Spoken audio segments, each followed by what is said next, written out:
Hi, this is Abhilasha and this is my task of stock market prediction and forecasting for the Let's Grow More virtual internship program for the month of May 2022.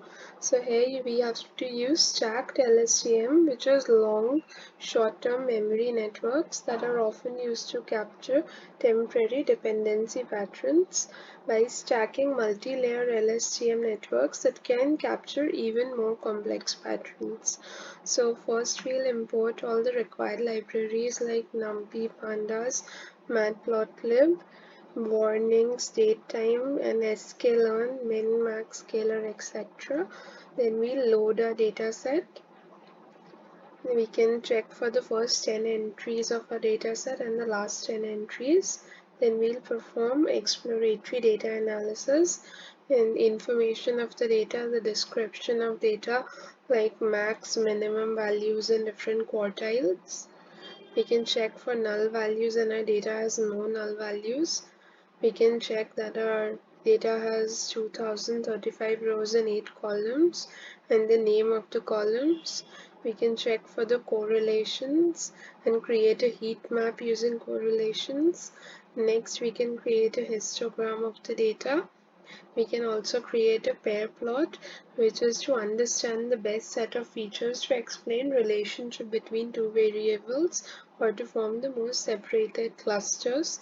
So between different open, high, low, last, close and total trade quantity values on the x-axis as well. And then we can create line charts. There is one for the closing price over time and one for the opening price over time. We can reset the data of the close index, resetting index of data frame and use the default one instead. Now if a data frame has a multi-index, this method can also remove one or more labels.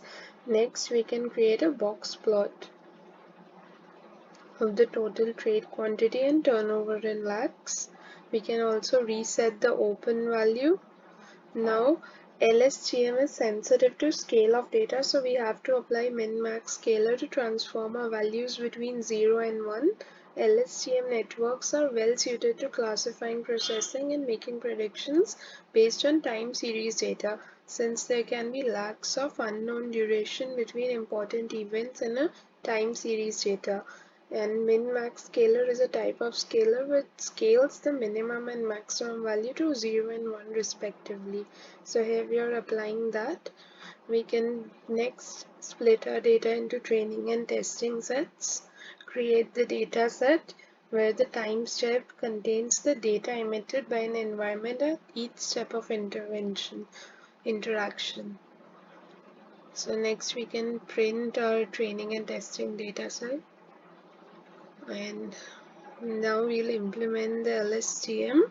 We're implementing different layers like dense layers, finding the mean square error, applying the Adam optimizer and accuracy matrix, and then finding summary of the model. Then we can have 100 iterations.